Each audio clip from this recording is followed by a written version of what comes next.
আজ আপনাদের নিয়ে যাব কালিম্পংয়ের একটি অফবিট গ্রাম মংসুংয়ে, যে জায়গাটি দেখতে অপরূপ সুন্দর। এখানকার হোমস্টেতে একদম কম খরচে আপনারা কাঞ্চনজঙ্ঘা ভিউ রুমে থাকতে পারবেন, তার সঙ্গে জমজমাট খাওয়া দাওয়া তো রয়েইছে। এই অফবিট গ্রামের আশেপাশে প্রচুর সাইট সিন করার জায়গাও রয়েছে, সেগুলোও আপনারা ঘুরে দেখতে পারবেন।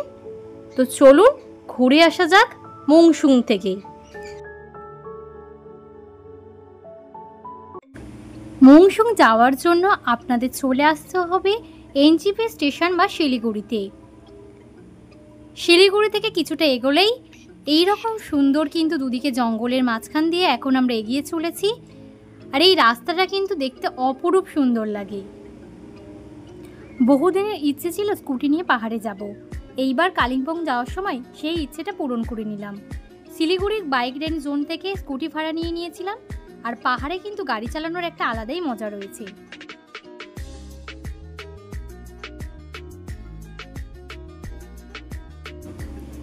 পাহাড়ের এইরকম আঁকাবাঁকা পথ দিয়ে এখন আমি এগিয়ে চলেছি। আর যেহেতু নিজস্ব গাড়ি নিয়েই যাচ্ছি, তাই ভাবলাম যাওয়ার পথে যে কটা সাইট সিন রয়েছে সেগুলো সেরেই হোমস্টেতে যাব। প্রথমেই রাস্তার ধারে এইরকম সুন্দর একটা মনেস্টারি দেখতে পেলাম।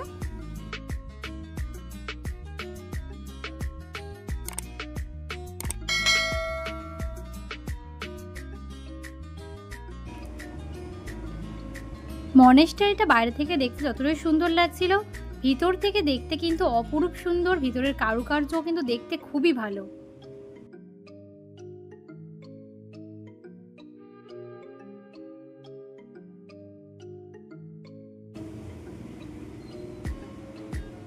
এরপর আমরা চলে এলাম হনুমান টক মন্দির দেখার জন্য। এটিও কিন্তু কালিম্পংয়েই রয়েছে। আর যেহেতু হনুমান টক মন্দিরটি অনেক উচ্চতায় রয়েছে, কোনো কোনো শীতের সময় এখানে কিন্তু স্নোফলও পেতে পারেন।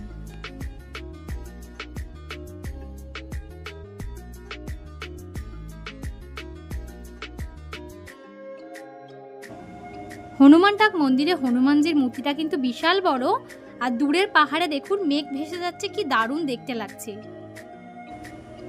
কালিম্পংয়ের বাড়িগুলো এবং রাস্তা কিন্তু খুবই সুন্দর, চারিদিকে এরকম প্রচুর ফুলের গাছ রয়েছে।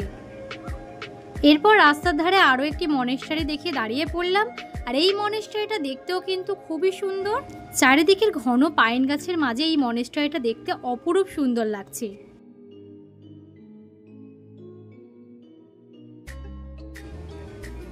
পাশে যে বাগানটি আপনারা দেখতে পাচ্ছেন, এই গাছগুলো কিন্তু আপেল গাছ রয়েছে।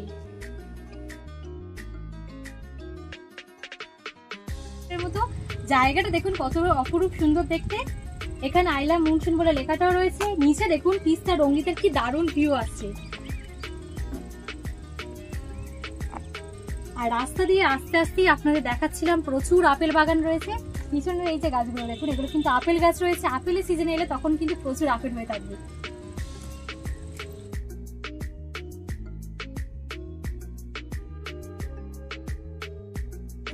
এখন আমরা আমাদের মংসুংয়ের হোমস্টেতে পৌঁছে গিয়েছি।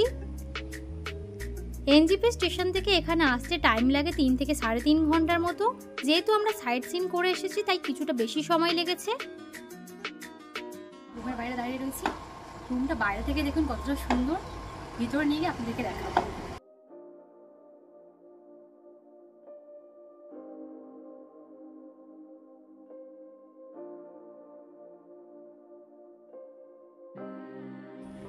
এখন আমরা আমাদের রুমের মধ্যে চলে এসেছি। রুমটা কিন্তু বিশাল বড়। এখানে এইরকম ডবল বেড রয়েছে, মাঝখানে একটা ছোট্ট টেবিল রয়েছে।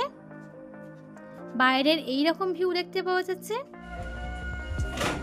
জাস্ট এইরকম ভাবে বিছানায় বসে বসে আপনারা পাহাড়ের এইরকম সুন্দর ভিউ দেখতে পাবেন। ওয়েদার ভালো থাকলে এখান থেকেই কিন্তু কাঞ্চনজঙ্ঘাও দেখতে পাওয়া যায়। কাল সকালে যখন ওয়েদার ভালো থাকবে তখন আপনাদেরকে কাঞ্চনজঙ্ঘা দেখাবো।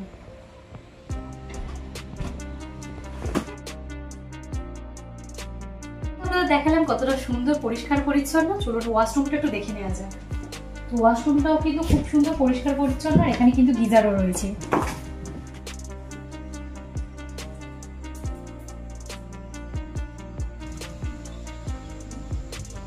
তো এখন বসে রয়েছি রুমের বাইরে। রুমের বাইরে কিন্তু বাগানটা এরকম খুব সুন্দর বসার জন্য সোফা রয়েছে। এখান থেকে বসে বসে কিন্তু পাহাড়ের দারুণ ভিউ দেখা যাচ্ছে।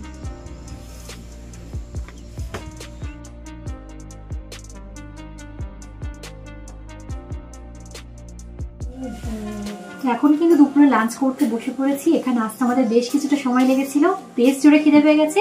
তো লাঞ্চে এরকম সাদা ভাত রয়েছে, তার সঙ্গে এরকম ডাল রয়েছে, একটা মিক্সড ভেজ, ঢেঁড়স ভাজা, আলু চোখা রয়েছে, ডিমের কারি রয়েছে, পাঁপড় ভাজা রয়েছে আর স্যালাড।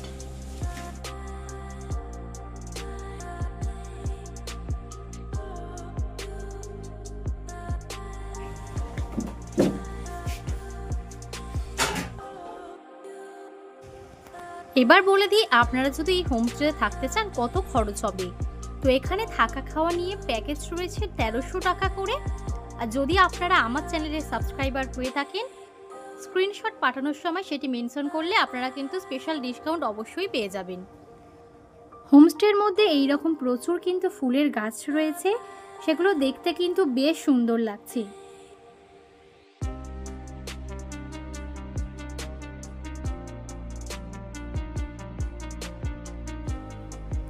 তো বাইরে দাঁড়িয়ে দাঁড়িয়ে পাহাড়ের দৃশ্য দেখছিলাম, ইতিমধ্যেই এই ছোট্ট বিড়ালছানা কিন্তু এসে হাজির হয়েছে। তো হোমস্টেতে এইরকম বিড়াল এবং কুকুর বেশ কিছু পোষ্য কিন্তু রয়েছে।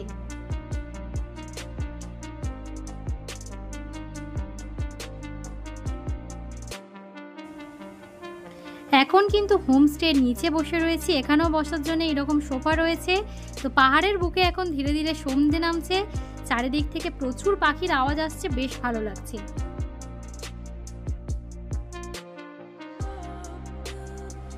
সন্ধেবেলার ইভিনিং স্ন্যাক্সে এইরকম গরম গরম ভেজ পকোড়া, তার সঙ্গে চা দিয়েছে।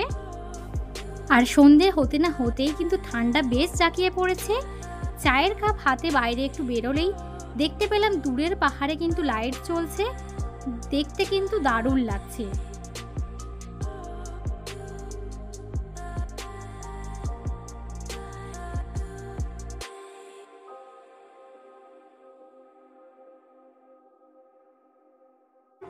তো এখন রাতে ডিনার করতে চলে এসেছি।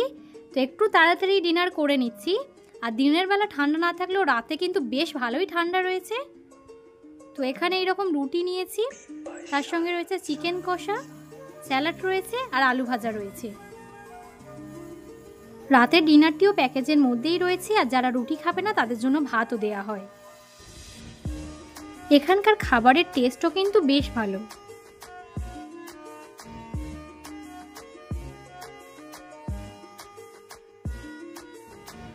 আগের রাতে এক পশলা বেশ জোরে বৃষ্টি হয়েছিল, তাই পরের দিন সকালবেলা ঘুম থেকে উঠতেই কিন্তু এই রকম কাঞ্চনজঙ্ঘা আমাদের চোখে পড়ছে।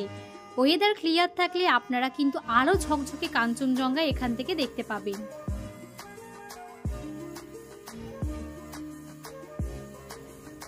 হোমস্টের এই পাশের রাস্তাটা কিন্তু আমার বেশ ভালো লেগেছে। সকাল সকাল উঠতেই গ্রামটা ঘুরে দেখার জন্য বেরিয়ে পড়লাম। আর আমার দেখা দেখি এনারাও দুজনও ল্যাস নাড়া দিতে দিতে চলে এসেছে আমার পিছন পিছন।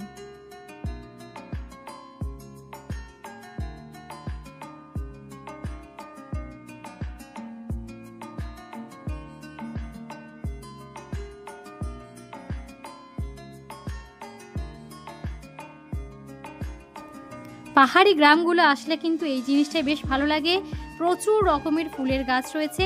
এখানে রাস্তার ধারেই দেখুন কত সুন্দর ফুল ফুটে রয়েছে।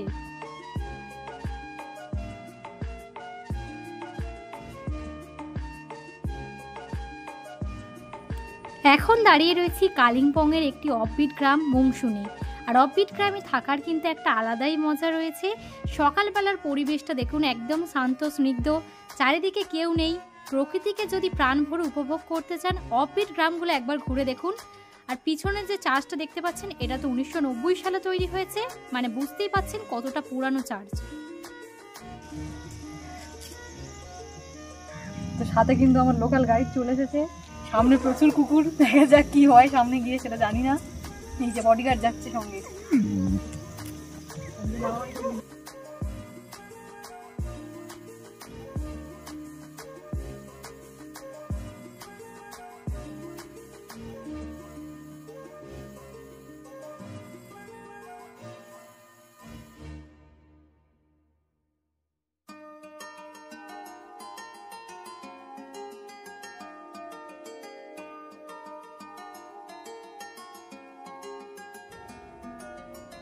মংসুং গ্রামটি এখনও কিন্তু পুরোপুরি অফবিট।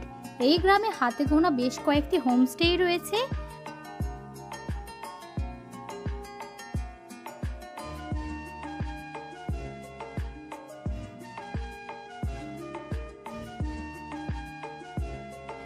হোমস্টেতে ফিরতেই আমাদের হাতে চলে এলো গরম গরম চা, আর চায়ের কাপে চুমুক দিতে দিতে বাইরের যে দৃশ্যটা দেখতে পেলাম সেটিকে হয়তো ভাষায় বর্ণনা করা যাবে না।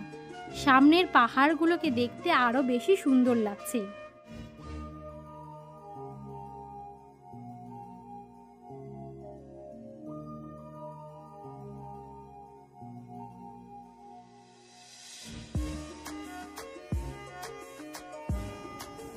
যেহেতু এই হোমস্টেটি একদম পাহাড়ের ওপরেই রয়েছে আর আশেপাশে তেমন কোনো হোমস্টে নেই, তাই এখান থেকে বাইরের কিন্তু দারুণ দৃশ্য দেখা যায়।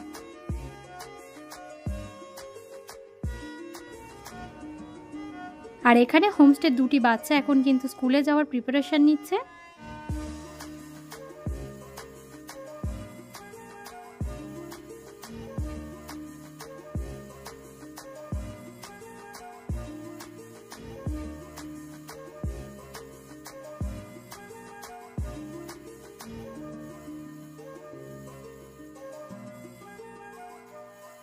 গার্ডেন সাইডে বসে ব্রেকফাস্ট করছি। গার্ডেন সাইডটা খুব সুন্দর, প্রচুর ফুলের গাছ রয়েছে, পিছনে পাহাড়ের এইরকম সুন্দর ভিউ দেখতে পাওয়া যাচ্ছে। আর এখানে কিন্তু বারবিকিউ করা হয়, আপনারা চাইলে এখানে এসে বারবিকিউ করতে পারেন, তার জন্য আলাদা করে পে করতে হয়। তো সকালের ব্রেকফাস্টে কি রয়েছে চলুন একটু দেখে নিই।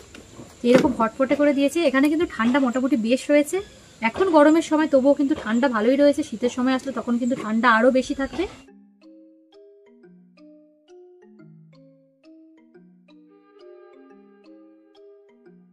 এখন কিন্তু হোমস্টে থেকে চেক আউট করে বেরিয়ে পড়েছি। বেশ কিছু সাইট সিন করে দেন কিন্তু আমরা আবার শিলিগুড়িতে ব্যাক করব। তো আপনারা চাইলে এই প্ল্যানটা 2 নাইট 3 ডেসে করতে পারেন, সেক্ষেত্রে একটু বেশি কমফোর্টেবল হবে। যদি আপনাদের হাতে আমাদের মতো সময় কম থাকে সেক্ষেত্রে 1 নাইট 2 ডেসেরও প্ল্যান করতে পারেন। কাল আসার সময় কিছু জায়গা ঘুরেই এসেছি, আজও যাওয়ার সময় বেশ কিছু সাইট সিন করে দেন কিন্তু আমরা স্টেশনে ফিরে যাবো। আর আপনারা যদি চান হোমস্টে থেকে কিন্তু আপনাদের পিক আপ ড্রপ কিংবা যে সাইট সিনগুলো আপনারা করতে চান সেগুলো কিন্তু ব্যবস্থা করা হয়। তো আমরা তো স্কুটি নিয়ে এসেছি, সেক্ষেত্রে কোনো অসুবিধা হয়নি। এছাড়াও কিন্তু শেয়ার গাড়িতেও এখানে আসতে পারেন। আর সাইট সিন করতে কত কি খরচ হবে সেটা স্ক্রিনের ওপর শো হচ্ছে, সেখান থেকে আপনারা চাইলে চেক করতে পারেন।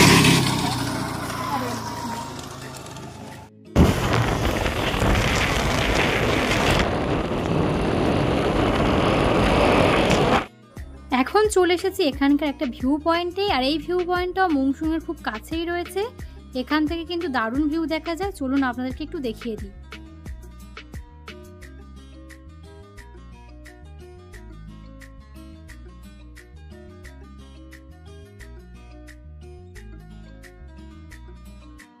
তো ভেবেছিলাম এবারে বার্থডেটা একদম পাহাড়ে এসে সেলিব্রেট করব, আর এর থেকে সুন্দর জায়গা আর হতেই পারে না। একদম রাস্তার ধারে দাঁড়িয়ে রয়েছি, সামনেই পাহাড়, আর কেক সাজিয়ে নিয়ে চলে এসেছি। আর কেকটাও কিন্তু আমার সাথে সেই কলকাতা থেকে এসেছে।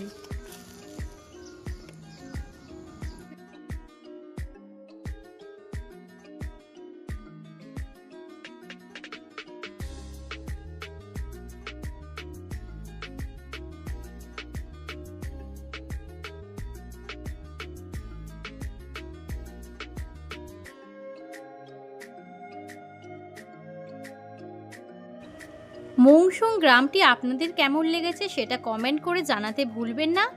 আর অবশ্যই কিন্তু ভিডিওটা আরও বেশি মানুষের সঙ্গে শেয়ার করবেন, যাতে এই অফবিট গ্রামের ব্যাপারে আরও বেশি মানুষ জানতে পারে।